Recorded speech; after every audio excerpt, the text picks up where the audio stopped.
आज बजट सत्र के प्रारंभ में मैं समृद्धि की देवी मां लक्ष्मी को प्रणाम करता हूं।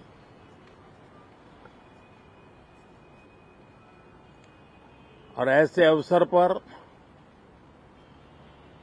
सदियों से हमारे यहां मां लक्ष्मी का पुण्य स्मरण किया जाता है।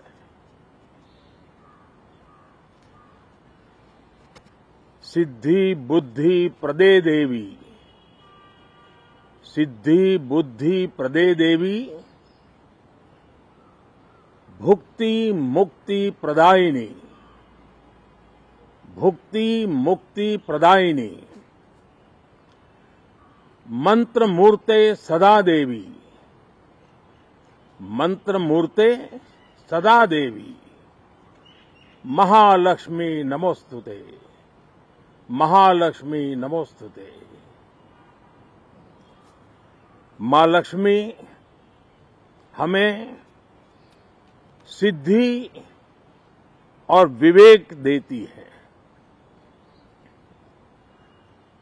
समृद्धि और कल्याण भी देती है।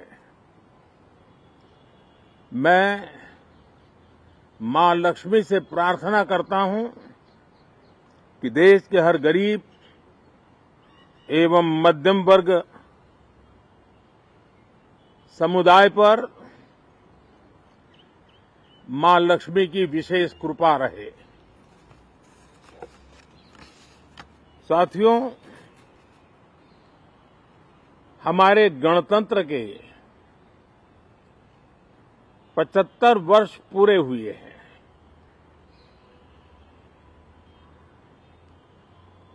और ये हर देशवासी के लिए सर्वाधिक गौरवपूर्ण है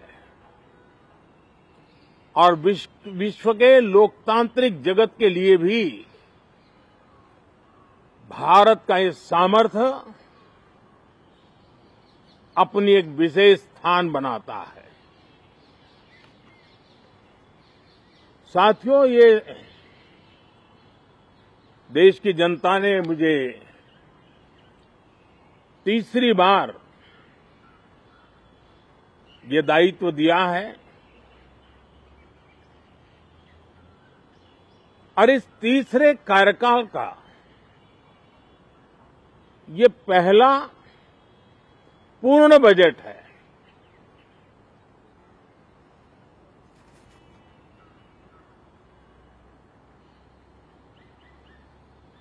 और मैं विश्वास से कह सकता हूं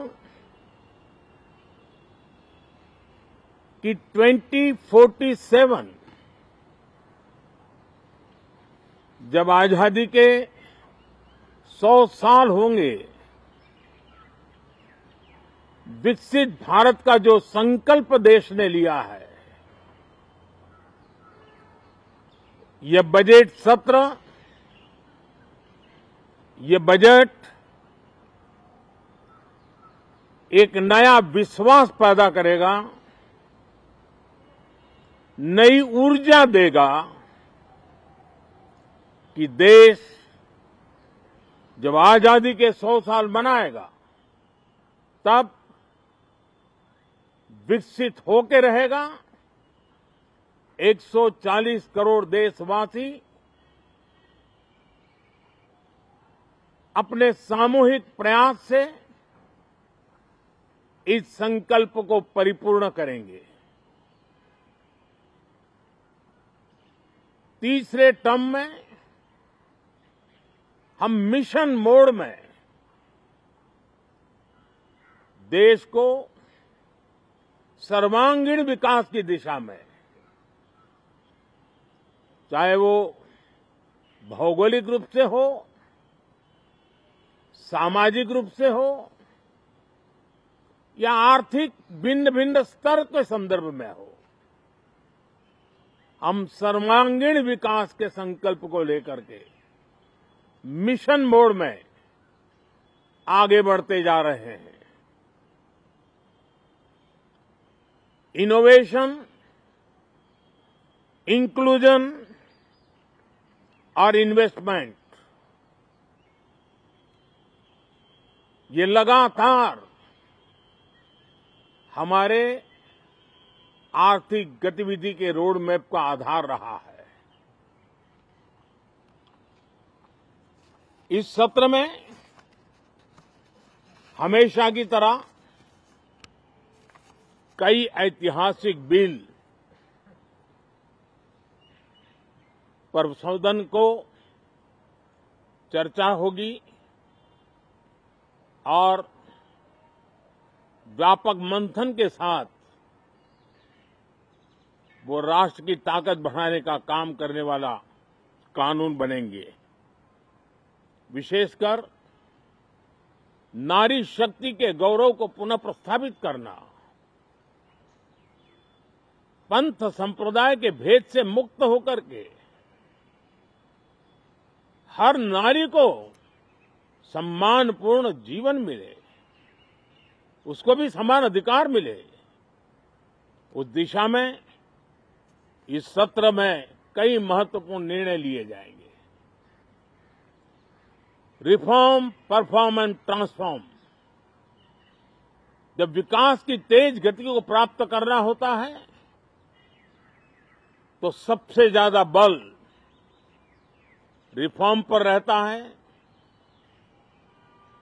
राज्य और केंद्र सरकार ने मिलकर के परफॉर्म करना होता है और जन भागीदारी से हम ट्रांसफॉर्मेशन देख सकते हैं। हमारा युवा देश है, युवा शक्ति है और आज जो 20-25 साल की आयु के नौजवान हैं, जब वो 45-50 साल के होंगे तब वो विकसित भारत का सबसे बड़े बेनिफिशियरी होने वाले हैं। उम्र के उस पड़ाव पे होंगे, नीति निर्धारण की व्यवस्थाओं में उस जगह पे बैठे होंगे कि वे गर्व के साथ आजादी के बाद जो शताब्दी शुरू होगी, एक विकसित भारत के साथ आगे बढ़ेंगे। और इसलिए ये विकसित भारत के संकल्प की पूर्ति का प्रयास, ये अथाग मेहनत आज जो हमारे टीनेजर्स हैं, हमें उनके लिए ये एक बहुत बड़ा तोहफा बनने वाली है। जो लोग 1930 में, 42 में आजादी के जंग में जुट गए थे, पूरी देश की युवा पीढ़ी खप गई थी आजादी के जंग में, और उसके फल 25 साल के बाद जो पीढ़ी आई उसको नसीब हुए। उस जंग में जो नौजवान थे उनको नसीब हुए। आजादी के पूर्व के वो 25 साल आजादी के जश्न मनाने का अवसर बना। वैसे ही ये 25 वर्ष समृद्ध भारत, विकसित भारत, ये संकल्प से सिद्धि और सिद्धि से शिखर तक पहुंचने का देशवासियों का इरादा।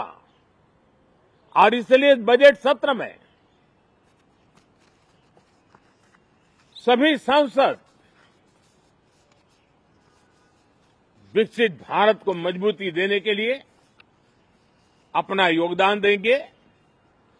विशेष करके जो युवा सांसद है उनके लिए तो सुनहरा अवसर है, क्योंकि वो आज सदन में जितनी जागरूकता, जितनी भागीदारी बढ़ाएंगे, और विकसित भारत के जो फल है वो तो उनकी नजर के सामने देखने को मिलने वाले हैं। और इसलिए युवा सांसदों के लिए एक अनमोल अवसर है। साथियों, मैं आशा करता हूं कि हम देश की आशा आकांक्षाओं के इस बजट सत्र में खरे उतरेंगे। साथियों, आज एक बात आपने जरूर नोट की होगी, मीडिया के लोगों ने तो जरूर करनी चाहिए। शायद 2014 से लेकर अब तक शायद ये पहला पार्लियामेंट का सत्र है कि जिसके एक दो दिन पहले कोई विदेशी चिंगारी नहीं प्रगटी है, विदेश में से आग लगाने की कोशिश रही हुई है। 10 साल से 14 से देख रहा हूं, हर सत्र के पहले शरारत करने के लिए लोग तैयार बैठते थे और यहां उसको हवा देने वालों की कोई कमी नहीं है। ये पहला सत्र मैं पिछले 10 साल के बाद देख रहा हूं कि जिसमें किसी भी विदेशी कोने से कोई चिंगारी नहीं हुई। साथियों, बहुत बहुत धन्यवाद।